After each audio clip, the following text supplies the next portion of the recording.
Okay, this is the instruction video for Portrait3, which you'll find here,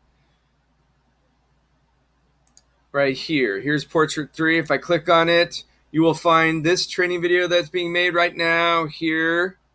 But for now, we just have a summary of the steps we will take. If you have done Portrait1, then this should be pretty easy for you to do. So let's get started. We do need to open Adobe Draw, so I'm going to go on my Chromebook to Adobe Draw, which was already downloaded. Adobe Illustrator Draw. Okay, and you're going to be able to see a few of the samples I did so far in the other classes. So now we're going to do one for the video and one for Period 6. Period 6, shout out! All those kids are shouting out right now. They're unmuting their mics. They're all shouting out, shouting out, shouting out. That's very good. All right, so for starters, we're going to click that plus in the bottom right, and that's to add a new project. And we're going to go to widescreen here, which is 1280 pixels by 720 pixels. If you guys have ever heard 720, HD 720, that is where that comes from. That's the frame size. The original high definition TV sets that came out a while ago, long while ago, were this frame size. This also matches the frame size of Adobe Spark. Okay, so I need to start with a photo. So I'm going to click the plus here, and I'm going to go to image layer because we're gonna take a photo and we're going to add graphics to it. Right? We're going to Photoshop the photo. All right, so we're going to add graphics, I should say, to the photo. So you can go to your gallery to find a picture of you, which is your local. The gallery would be the files that are on your Chromebook, the images on your Chromebook. You can take a photo right now, which is what I'm going to do, or you could go to My Files, which is your files on your Google Drive. Okay, you can reuse the photo you took with Portrait1 if you want. You can use that. You would find that in your gallery. But I'm going to go ahead and click Take a Photo. And let's see here. Cross my legs. Oh, I see. I need to cross it or go like this because I got to come in here to take the photo. Let's see here. I want to look like I'm an important director. Okay.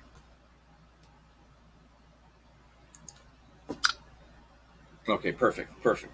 Okay, we're going to go with that. Of course, if you didn't like your photo that you just took, you could hit the X here and then take a photo again, whatever it takes. But for time, I'm going to go ahead and accept this photo here. First thing it's going to allow you to do is I'm going to fit view here, and I'm going to make this photo fit the entire frame of 1280 by 720. Click that. All right, so quiet on the set. I want to do quiet on the set thing. So I'm a director, and back a long time ago in silent movie era, so I got to be black and white. So what can I do for that? Well, we know in Lightroom I can use a selection tool to select me and take all the color out, but don't have that choice. Don't have that ability in Adobe Draw. So instead, I will paint. I'll paint me gray. Okay, so starting with the brushes over here, I've got the size, I've got the opacity, I've got the color, and so I'm going to go with a gray color. Okay, gray color. Now the opacity, if I paint over, right, then I can't see my detail because the opacity is at 100. Also want to make the brush a little bigger. So to get the brush bigger, I click, hold, and drag up to make the brush diameter larger, or I drag it down to make the brush diameter smaller. I'm going to kind of, zoom up here. But you got to click from within that size circle. And I want to undo that. Okay. Opacity. So again, if I, paint that, I can't see, I block everything underneath it. So I don't want that. Let me Control Z. I want to click, hold, and drag the opacity down. Let's try to take it down to about 40. And let's see if that's going to work. That'll allow some of me to still show through. Yeah, there we go. and my attempt to try to take the color out of the photo somewhat. It's not going to be perfect, but, and again, I'm doing this quickly, so I'm not trying to be careful and stay inside the lines like I should be. Okay. Woo, real bad there. But just showing you that you can still see, right? You can still see what's underneath when you have opacity. Now, I have not let go of the mouse so that I'm doing this all in one coloring motion so that I don't get layers of color, which I'll show what it'll look like. If I let go and then paint again, see what happens. It paints another layer on it. I don't want to do that. See, it doesn't look right. All right, I have to use it there, though. I'm going to have to do it right there. All right, no, that looks terrible. Let me just get rid of those. I overdid it. How about Control-Shift-Z? Yes, okay, that worked. All right, I'm going to leave it there. I just demonstrated then the opacity of the pen, okay, changing the opacity. So if you want to put makeup on, let's say you want to give yourself, you want to do, maybe you want to get a picture of your friend and make them do like kind of a makeup thing with them. So what could I do? I can change the color. I'm changing my topic now.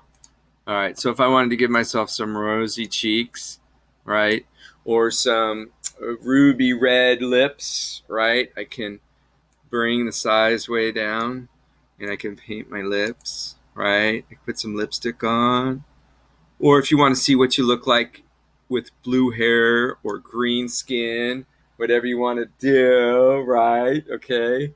So we're just having fun. By the way, if we were doing this in Photoshop in the classroom, this would have been called Fun FL, by the way, because but I'm calling it Portrait3 just to kind of stay in line with the fact that we're doing portraits.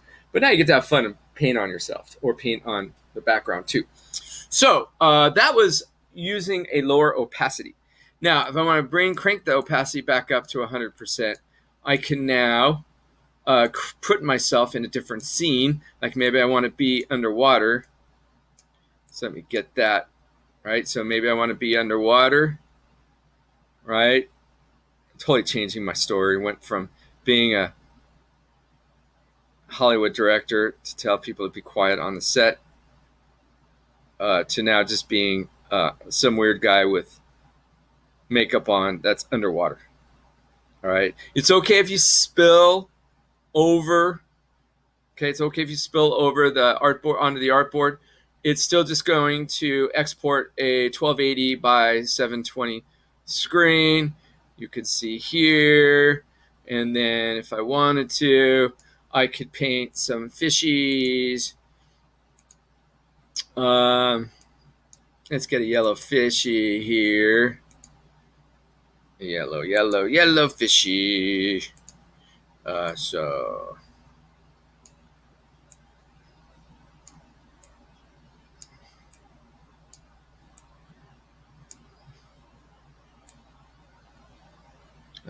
trying to make a fish. All right, so, and then I can give it some fish eyes. Like that. Looks more like a bird, right? I could have fishes in there. I could do whatever I want with this. Basically, I could tell a whole nother story now, mixing live action or a still photograph and graphics. Very popular thing to do. Okay, especially in the Photoshop world, right? And the digital imaging world. We like doing this stuff. All right. So that's what your assignment is, to take a photo of you or of your friend, okay, and paint all over it. And then when you're done, you're going to share it, save it to your Chromebook files, save it as Portrait3, okay. Click save. It will be a JPEG. And then I can hit the X on that. I can hit the X on that. And I can click here, submit on the assignment, and browse to my files and grab the Portrait3 and turn it in. Okay. So that is our assignment. Remember, on this training video, you can pause, rewind, and fast forward to any part you need. And I will